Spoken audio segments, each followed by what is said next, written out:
15 जनवरी को होने वाले महानगर पालिका चुनाव के लिए सभी पार्टियों के उम्मीदवारों ने अपनी ताकत झोंक दी है। उम्मीदवार डोर टू डोर चुनाव प्रचार कर रहे हैं।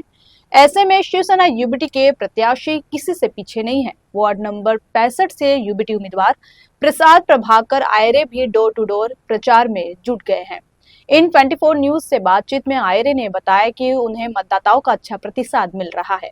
15 जनवरी को बृहन्मुंबई महानगर पालिका का चुनाव है। ऐसे में प्रत्याशी अब प्रचार जो है शुरू कर चुके हैं और लोगों के बीच डोर टू डोर जाकर प्रचार कर रहे हैं। वार्ड क्रमांक 65 पे एक ऐसा इलाका है जहां से हमेशा शिवसेना का ही गढ़ रहा है, लेकिन इस बार मुकाबला जो है त्रिकोणीय हो गया है। कांग्रेस के उम्मीदवार भी हैं और बीजेपी के उम्मीदवार भी हैं। ऐसे में शिवसेना उबोटा के प्रत्याशी जो है अपनी जीतोड़ मेहनत कर रहे हैं। यहाँ पर प्रसाद प्रभाकर आयरे जी, हम उनसे बात करते हैं कि किस तरह से मतदाताओं के बीच में वो जा रहे हैं और मतदाताओं का प्रतिसाद किस तरह से मिल रहा है। सर, सबसे पहले स्वागत है आपका। धन्यवाद।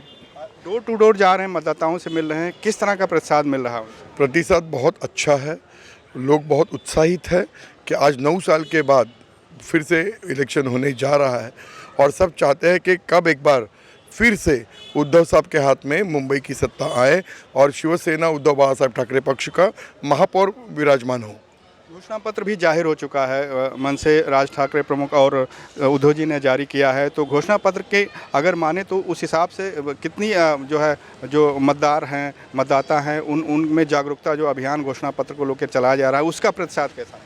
बहुत अच्छा प्रतिशत है। अगर आप घोषणा पत्र ठीक से देखें तो उसमें सभी तबकों का ख्याल रखा गया है। फिर वो 5 रुपये में BST बस उपलब्ध कराने की बात हो, 5 रुपये से 20 रुपये तक की, या फिर डॉक्टर बाबा साहेब आम्बेडकर जी के नाम से ग्रंथालय बनाने, जिसमें बुद्धिजीवी लोगों के लिए भी वहाँ पे सोचा गया है। और उसमें कई सारी ऐसी अच्छी उपलब्धियाँ हैं जो आज तक मुंबई में आपको देखने नहीं मिली थी, जो आज नए सिरे से उद्धव साहब ने ये सोची हुई है।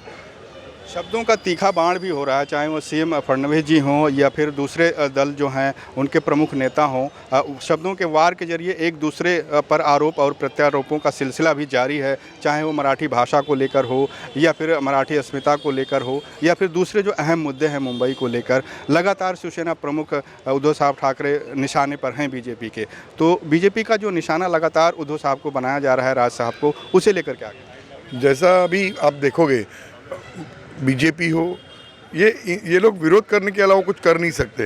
ये सिर्फ शब्दों के बाण ही चलाना जानते हैं, असल में काम करना नहीं जानते। जो BMC 1997 में जब हमारे हाथ में आई थी, उद्धव साहब के हाथ में आई थी, उस वक्त वो 6,500 करोड़ के लॉस में, डेफिसिट में थी। वही BMC आज जब उन्होंने 7 मार्च 2022 को सरकार को सौंप दी, उस वक्त वो 92,000 करोड़ के प्लस में थी। आज वो प्लस में रही, 92,000 करोड़ के प्लस में रही BMC। आज 4 साल में इन्होंने दोबारा खोखली कर दी है। 4 साल में उन्होंने BST को दरकिनार कर दिया है। इस तरह से इन्होंने प्रशासन नहीं, दुशासन की तरह ही प्रशासन का इस्तेमाल किया है। प्रचार का बहुत कम समय बचा है, करीब 1 हफ्ता ही है डोर टू डोर जाने के लिए। मतदाताओं के बीच में जो जागरूकता चला रहे हैं, किस तरह से आपका घोषणा पत्र है और उद्धव साहब की जो नीतियां हैं, इसके अलावा लड़ाई जो है काफ़ी अहम है। क्या आपको लगता है कि कांग्रेस के साथ जो युति नहीं हो पाई है, उनके उम्मीदवार भी हैं सुफियान मोहसिन हैदर जी, और इसके अलावा बीजेपी के उम्मीदवार हैं, मुकाबला त्रिकोणीय है, तो कैसे जो चुनौती किस तरह से? मैं इस चीज़ को चुनौती नहीं मानता हूँ, क्योंकि मेरे सामने के दोनों भी जो कैंडिडेट है, हमारा जो पिछले 9 साल का पूरी शिवसेना के शाखा का जो काम रहा है, मैं ये अपने अकेले को श्रेय नहीं देना चाहूँगा, लेकिन एक सांघिक तौर पे जो टीम वर्क हमने खड़ा किया है, इस अवार्ड में इतने सारे हमने काम किए हैं।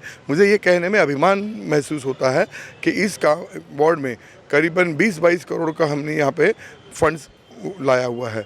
तो ये अकेले के बदौलत नहीं है, तो सारी पूरी टीम ने इसको अंजाम दिया हुआ है। तो हमारे काम के बलबूते पे हम लोगों के पास जा रहे हैं और लोगों से हम अनुरोध कर रहे हैं कि आप शिवसेना के, और लोग भी उत्साहित है कि शिवसेना उद्धव बाला साहब ठाकरे पक्ष का ही इनको नगर सेवक यहाँ पे होना चाहिए, तभी जाके काम होंगे।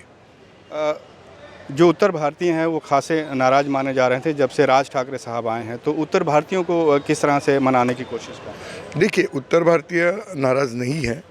वो इसलिए नहीं है क्योंकि वो जानते हैं वो भी समझते हैं कि यदि हम जिस प्रांत में रहते हैं, जिस भाषा के प्रांत में रहते हैं, उस भाषा का सम्मान करना चाहिए। ऐसे वही लोग हैं जो नाराज़ हैं, जिनको वो भाषा का सम्मान करना नहीं जानते, जिनको अपनी मतलब संस्कृति का पता नहीं है। ऐसे ही लोग हैं जिनको महाराष्ट्र के प्रति द्रोह हो सकता है।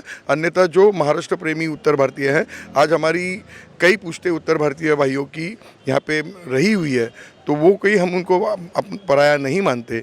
वो हमें भी, हम सब एक थाली में ही खाते हैं, तो उनको कोई उससे किसी तरह का विरोध नहीं है।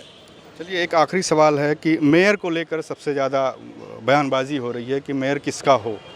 बीजेपी कह रही है हमारा होगा, शिवसेना कह रही है हमारा होगा, बाकी जो कांग्रेस और दूसरे अलायंस है वो कह रही है हमारा होगा। सवाल एक ही है कि मराठी मानुष हिंदू या फिर सिर्फ मराठी अस्मिता का जो सवाल बार बार खड़ा किया जा रहा है, तो मेयर को लेकर जो गलतफहमियां हैं उसे आप कैसे देखें? नहीं, जायज़ है। हर कोई जो इलेक्शन लड़ रहा है वो अपनी पार्टी की तूती बोलेगा कि हमारा ही मेयर होगा, पर इतिहास रहा है मुंबई का। मुंबई ने हमेशा शिवसेना को ही चुना है। शिवसेना मतलब विश्वास है, शिवसेना मतलब सुरक्षा है, शिवसेना मतलब काम करने का एक तरीका है जो मुंबईकरों को बेहद पसंद है।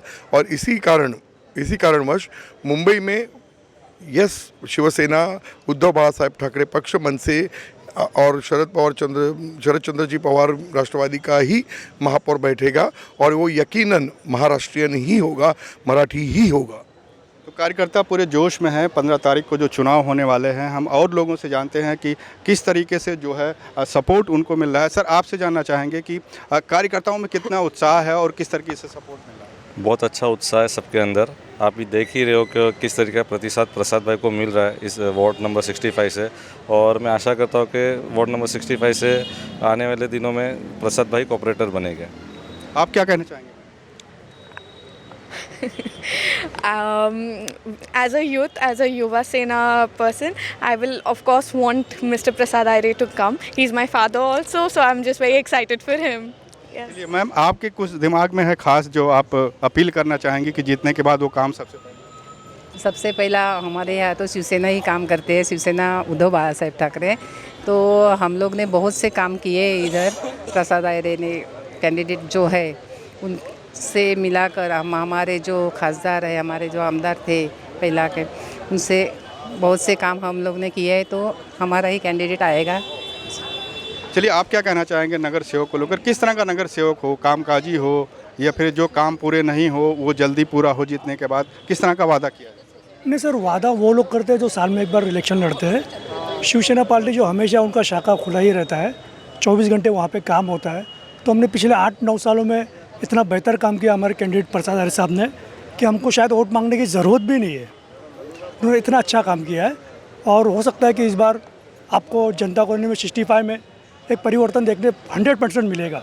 बिल्कुल परिवर्तन देखने को मिलेगा और जनता परिवर्तन भी चाहती है। आप क्या कहना चाहेंगे? जिस तरह से मैं रिक्शा ड्राइवर हूँ, प्रसाद आर्य साहब ने अच्छा काम करते हैं। एक 10-15 साल से प्रसाद आर्य साहब का अच्छा काम है हमारे एरिया में, और प्रसाद आर्य के साथ ही हम हैं, प्रसाद आर्य साहब ही जीतेंगे। तो जिस तरह के ऑटो के लेकर जो परेशानियां होती हैं, ट्रैफिक की या दूसरी, किस तरह की आप मांग रखेंगे कि जीतने के बाद ये हमारी डिमांड जो ऑटो यूनियन की है? जो रास्ते के समस्या ये वो बीजेपी आने से बहुत खतरा हुआ है रास्ते का समस्या, और प्रसाद आर्य साहब आए बाद हम उनको मांग करेंगे हमारे रास्ते अच्छे चाहिए और ऑटो का सुविधा अच्छा चाहिए।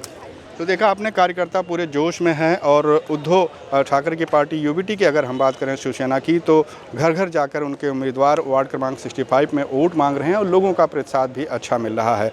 बहरहाल इसका फैसला 15 जनवरी को होना है, जब बीएमसी महानगर पालिका के लिए वोट डाले जाएंगे, और परिणाम जब 16 को आएंगे तब जो है नतीजे सामने आएंगे और जनता ने किस पर विश्वास किया है ये भी सामने आएगा। कैमरामैन FS पटेल के साथ रेहान हुसैन, IN24 न्यूज़, मुंबई।